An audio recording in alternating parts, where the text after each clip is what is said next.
Film अभिनेत्री रिया चक्रवर्ती के drugs मामले में चल रही जांच में एनसीबी ने बड़ा खुलासा किया है। ड्रग्स रैकेट मामले में बॉलीवुड की 15 सेलिब्रिटीज एनसीबी की रडार पर है।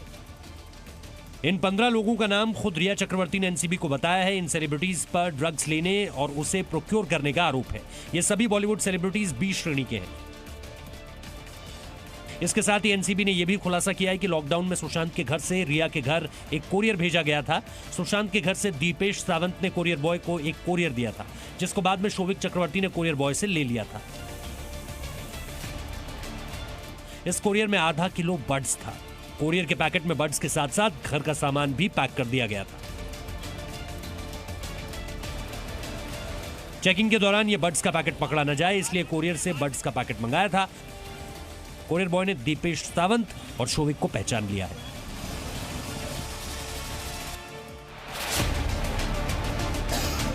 सुशांत सिंह राजपूत मौत केस में मुख्य आरोपी रिया चक्रवर्ती ड्रग्स मामले में मुंबई की भायखला जेल में 14 दिन की जुडिशियल कस्टडी में है। जमानत लेने के लिए रिया चक्रवर्ती ने कोर्ट से कहा कि वो ड्रग्स नहीं लेती। नारकोटिक्स कंट्रोल ब्यूरो ने दबाव डालकर ड्रग्स लेने के बाद उनसे कबूल करवाई। जमानत पर सुनवाई से कुछ घंटे पहले ही हमने देश की जनता को रिया का सच दिखाया। हमने वो वीडियो देश के सामने रखे जिनमें रिया साफ साफ ड्रग्स लेते हुए देखी जा सकती है। वीडियो के सामने आने के बाद रिया चक्रवर्ती ने एनसीबी को मुंबई फिल्म इंडस्ट्री के उन 25 नामों की लिस्ट दी जो कहीं ना कहीं से नशे के इस पाताल लोक में शामिल हैं। एनसीबी ने बॉलीवुड के 25 नामों को गंभीरता से लेते हुए कार्रवाई शुरू करने का फैसला किया है। एनसीबी ने 25 में से सबसे पहले 5 लोगों को चुना है जिन पर जल्द कार्रवाई हो सकती है।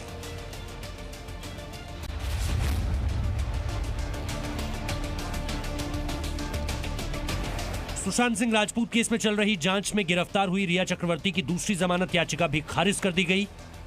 सेशंस कोर्ट का फैसला सुनकर रिया को बड़ा झटका लगा। याचिका खारिज होने की बात सुनकर रिया की आंखों में आंसू आ गए। ड्रग्स मामले में एनसीबी यानी नारकोटिक्स कंट्रोल ब्यूरो ने 8 सितंबर को रिया को गिरफ्तार किया था। फिलहाल रिया चक्रवर्ती भायखला जेल में ही है। फैसला सुनाते समय जज जेबी गुरव ने कहा कि यह गंभीर अपराध है और इसकी पूरी जांच होना बेहद जरूरी है। रिया के अलावा उनके भाई शोविक चक्रवर्ती, अब्दुल बासित, जैद विलात्रा, दीपेश सावंत और सैमुअल मिरांडा की भी जमानत याचिका को कोर्ट ने खारिज कर दिया है। रिया की जमानत के लिए उनके वकील सतीश मानशिंदे ने कोर्ट के सामने दलीलें पेश करते हुए कहा कि पूछताछ के लिए रिया को कस्टडी में लेना बेबुनियाद है। कोर्ट के फैसले पर रिया के वकील सतीश मानशिंदे ने कहा कि ऑर्डर की कॉपी मिलने के बाद हम आगे के कदम उठाएंगे।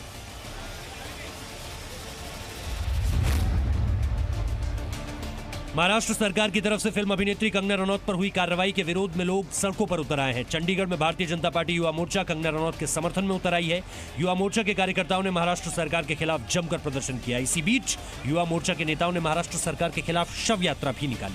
वहीं हिमाचल प्रदेश में भी अभिनेत्री कंगना रनौत के मुंबई स्थित ऑफिस को तोड़े जाने की कार्रवाई पर विरोध प्रदर्शन किया गया। राज्य के बीजेपी आईटी सेल ने कंगना के समर्थन में सिग्नेचर कैंपेन शुरू किया है। इस दौरान लोगों ने आरोप लगाया कि कंगना रनौत के खिलाफ महाराष्ट्र सरकार बदले की भावना से काम कर रही है। जो उनके ऊपर अन्याय हुआ है, तो जिन अधिकारियों ने इसी तरह का रवैया अपनाया है, उनका बदला लेने का काम शिवसेना ने किया है। शिवसेना के हाथ में मुंबई महानगर पालिका है। उन्होंने जानबूझकर नोटिस निकालकर 24 घंटे के अंदर वहां डिमोलिश करने का जो काम किया है, अंदर जाकर पूरा फर्नीचर की तोड़फाड़ की है, ये बहुत बड़ी अमानवीय घटना घटी है। कंगना रनौत के ऑफिस पर कार्रवाई को लेकर बीएमसी ने हाईकोर्ट में जवाब दाखिल करते हुए कहा है कि हमने किसी कानून का उल्लंघन नहीं किया। कंगना ने अवैध निर्माण किया था और इसके बाद हमारी तरफ से यह कार्रवाई की गई। वहीं बॉम्बे हाईकोर्ट ने फिलहाल बीएमसी की किसी भी कार्रवाई पर रोक लगाई है। कोर्ट ने कहा कि इस मामले की सुनवाई तक कंगना के दफ्तर में न कुछ टूटेगा और न ही कुछ जुड़ेगा। इसी बीच केंद्रीय सामाजिक न्याय राज्य मंत्री रामदास अठावले कल शाम कंगना रनौत से मिलने उनके घर गए थे। अठावले की पार्टी आरपीआई के कार्यकर्ताओं ने कंगना के समर्थन में नारेबाजी भी की थी।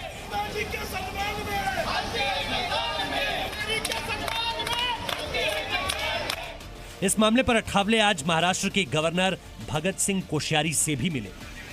तो वहीं कंगना के दफ्तर में अवैध निर्माण तोड़े जाने को लेकर शिवसेना नेता संजय राउत ने कहा है कि कंगना ने अपने संदेश में सीएम के बारे में जो भी बोला उसे महाराष्ट्र की 11 करोड़ जनता ने सुना है। मध्य प्रदेश के 1,75,000 परिवारों के लिए आज का दिन सपने पूरे होने जैसा साबित होने जा रहा है। आज सुबह 11 बजे प्रधानमंत्री नरेंद्र मोदी वीडियो कॉन्फ्रेंसिंग के जरिए प्रधानमंत्री आवास योजना ग्रामीण कार्यक्रम से जुड़ेंगे।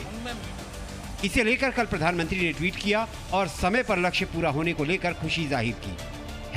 #PM ग्रामीण गृह प्रवेश के साथ प्रधानमंत्री ने लिखा, मध्य प्रदेश में 1,75,000 परिवारों के लिए गृह प्रवेश की शुभ घड़ी आई है।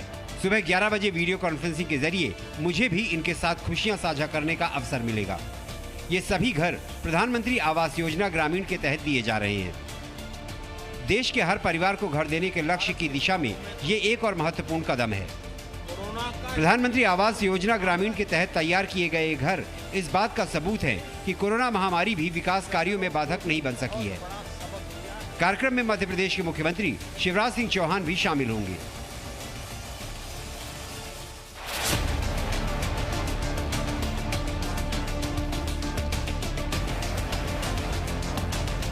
एक तरफ चीन शांति की बातें कर रहा है, लेकिन दूसरी ओर वो नए सिरे से LAC पर टकराव की तैयारी कर रहा है। भरोसेमंद खुफिया सूत्रों के मुताबिक LAC पर तैनात चीनी सैनिकों के पास अब हथियार नजर आ रहे हैं और बड़े पैमाने पर सैनिकों के रुकने की व्यवस्थाएं की जा रही हैं। इसके अलावा एयर डिफेंस के नए सिस्टम को LAC के करीब लाया गया है। इसके साथ ही पेंगोंग झील के पूर्वी किनारे से लेकर फिंगर एरिया और सिरजाप में बड़े पैमाने पर शेल्टर्स बनाने का काम जारी है। इनका इस्तेमाल सर्दियों में सैनिकों को ठहराने के लिए किए जाने की संभावना है। इससे पहले LAC पर तैनात दोनों ओर के सैनिक फायर आर्म्स के साथ नहीं आते थे। हाल ही में सामने आई एक तस्वीर में चीनी सैनिक परंपरागत चीनी बर्छा गुआंडाओ लिए हुए नजर आए थे, लेकिन खुफिया सूत्रों के मुताबिक चीनी सैनिकों को अब फायर आर्म्स दिए गए हैं। इसका मतलब ये है कि चीनी सैनिक LAC पर तयशुदा समझौतों को छोड़कर फायरिंग करने के लिए तैयार हैं। इस साल नवंबर में होने वाले बिहार विधानसभा चुनाव को लेकर NDA ने तैयारी शुरू कर दी है। आज पटना में बीजेपी अध्यक्ष JP नड्डा मुख्यमंत्री नीतीश कुमार के साथ सीटों के बंटवारे पर चर्चा करेंगे। JP नड्डा नीतीश कुमार के साथ बैठक के अलावा बिहार के डिप्टी CM सुशील कुमार मोदी के साथ भी कोर कमेटी की बैठक में शामिल होंगे। सीटों के बंटवारे को लेकर केंद्रीय मंत्री और बिहार बीजेपी नेता नित्यानंद राय ने 2020 में नीतीश कुमार के नेतृत्व में सरकार बनाने का दावा किया है। भारतीय जनता पार्टी 2020 के चुनाव में 220 सीटों के साथ NDA सरकार बनाए। NDA की अहम बैठक में शामिल होने बिहार बीजेपी प्रभारी देवेंद्र फडणवीस भी पहुंचे हैं। उन्होंने आत्मनिर्भर बिहार योजना का जिक्र किया। 2014 से लेकर आज तक जितनी घोषणाएं की, जितने कार्यक्रम हाथ में लिए, जितनी योजनाएं बनाई, सारी जमीन पर वास्तविकता में बदली।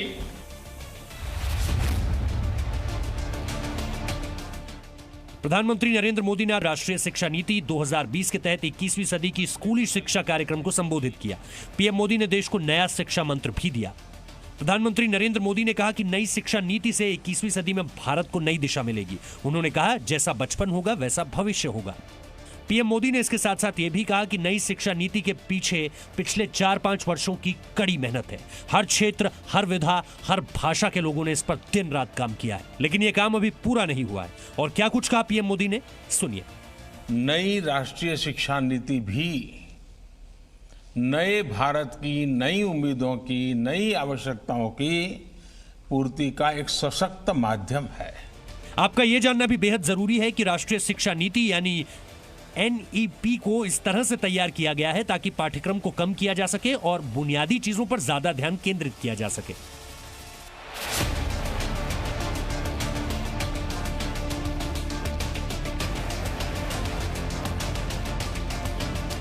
भारत में कोरोना का आंकड़ा लगातार बढ़ता जा रहा है। देश भर के 45 लाख से ज्यादा लोग इस बीमारी से पीड़ित हो चुके हैं। देश में कोरोना मरीजों की कुल संख्या 45,62,415 हो गई है। कोरोना से अब तक 76,271 लोगों की मौत हो चुकी है। स्वास्थ्य मंत्रालय के मुताबिक 24 घंटों में कोरोना के 96,551 नए मामले सामने आए हैं और 1,209 लोगों की मौत हो गई है। कोरोना से ठीक होने वालों का रिकवरी रेट 77.64% हो गया है। कोरोना से अब तक लगभग 35 लाख से ज्यादा लोग ठीक हो चुके हैं। वहीं यूपी की योगी आदित्यनाथ सरकार ने जनता को राहत देते हुए प्राइवेट लैब में अब 1,600 रुपए में कोरोना टेस्ट कराने की कीमत का ऐलान किया है। इस टेस्ट के लिए पहले 2500 रुपए देने पड़ते थे। इसके साथ ही योगी सरकार ने यह भी कहा है कि ज्यादा वसूली पर कड़ी कार्रवाई होगी।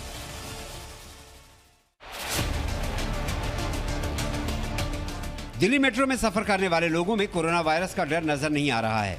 लोग बिना मास्क लगाए यात्रा कर रहे हैं। आज से दिल्ली मेट्रो की एयरपोर्ट लाइन भी शुरू कर दी गई है। इसके साथ ही सभी रूटों पर दिल्ली मेट्रो की सेवा शुरू हो चुकी है। कोरोना महामारी में 5 महीने से बंद मेट्रो सेवा को 7 सितंबर से चरणबद्ध तरीके से शुरू किया गया, लेकिन 5 दिन के अंदर ही दिल्ली वालों ने मेट्रो में मास्क का साथ छोड़ दिया। मेरा मास्क मेरी स्कूटी में ही रह गया है। हम शुरू सुबह से मास्क में बंदर बने पड़े हैं। हम ये लिपस्टिक मास्क क्यों नहीं लगाया हुआ है आपने? सर मैं पानी पिया था मैडम। 7 सितंबर को मेट्रो में 4 घंटे में 7,500 यात्रियों ने सफर किया। 9 सितंबर को 4 घंटे में करीब 33,000 यात्रियों ने सफर किया। 10 सितंबर को 4 घंटे में करीब 47,600 यात्रियों ने सफर किया।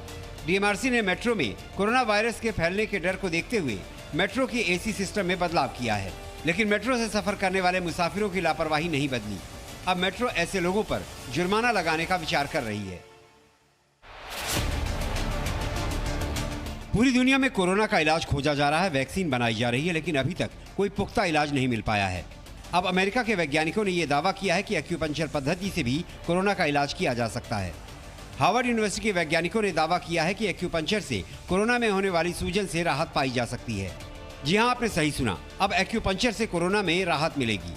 एक्यूपंक्चर यानी शरीर के अलग अलग पॉइंट्स पर छेद करके उन पॉइंट्स को ट्रिगर करना और एक्यूप्रेशर यानी उन पॉइंट्स पर दबाव डालकर इलाज करना। हार्वर्ड यूनिवर्सिटी के वैज्ञानिकों ने चूहों पर प्रयोग करके ये पाया कि कोरोना में आने वाली सूजन को इस पद्धति से कम किया जा सकता है। लंग मेरिडियन यहाँ से शुरू होता है, ये 4, यहाँ पर 5, 6, 7। इसको मैं अगर इस तरह से विगरसली इस हाथ से इसमें और इस हाथ से इसमें करूँ तो लंग की जो कंजेशन होती है उसको फौरन दूर कर देता है।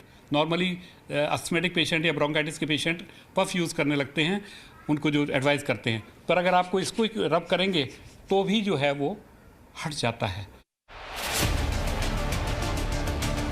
सामाजिक कार्यकर्ता और आर्य समाज के नेता स्वामी अग्निवेश का कल दिल्ली में निधन हो गया। स्वामी अग्निवेश 80 साल के थे। मंगलवार को उन्हें दिल्ली के institute of liver and biliary sciences में भर्ती कराया गया था। स्वामी अग्निवेश को लिवर सिरोसिस की बीमारी थी। इलाज के दौरान उनके शरीर के कई अंगों ने काम करना बंद कर दिया था। अस्पताल ने बताया कि कल शाम 6:30 बजे दिल का दौरा पड़ने से उनका निधन हो गया। स्वामी अग्निवेश 1977 में हरियाणा के शिक्षा मंत्री बने। उन्होंने 2011 में दिल्ली में भ्रष्टाचार विरोधी अन्ना आंदोलन में भी हिस्सा लिया था। स्वामी अग्निवेश के फेसबुक पेज पर जानकारी दी गई कि आर्य समाज के क्रांतिकारी नेता स्वामी अग्निवेश का निधन हो गया। उनका पार्थिव शरीर अंतिम दर्शन के लिए दिल्ली के कार्यालय में आज सुबह 11 बजे से 2 बजे तक रखा जाएगा। उनका अंतिम संस्कार वैदिक रीति रिवाज से आज शाम 4 बजे गुरुग्राम में किया जाएगा।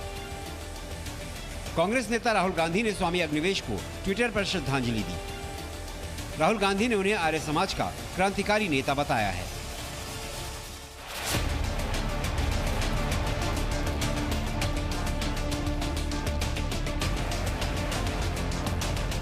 मुंबई में रिटायर्ड नेवी अफसर मदन शर्मा की पिटाई करने के आरोप में पुलिस ने 6 आरोपियों को गिरफ्तार कर लिया है।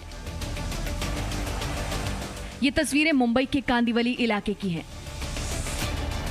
मदन शर्मा नाम के रिटायर्ड नेवी अफसर की गलती सिर्फ इतनी सी थी कि इन्होंने सोशल मीडिया में मुख्यमंत्री उद्धव ठाकरे का एक मीम शेयर कर दिया। शिवसैनिकों को ये बात नागवार गुजरी और मदन शर्मा को बुरी तरह से पीट दिया। हमले में नेवी के पूर्व अफसर की आंख में गंभीर चोटें आई हैं। उनका इलाज मुंबई के एक निजी अस्पताल में चल रहा है। फिल्म अभिनेत्री कंगना रनौत ने इस मामले को लेकर महाराष्ट्र सरकार को निशाने पर लिया।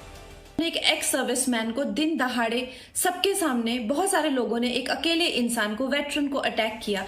महाराष्ट्र बीजेपी के नेताओं ने नेवी के पूर्व अफसर पर हुए हमले की निंदा की है।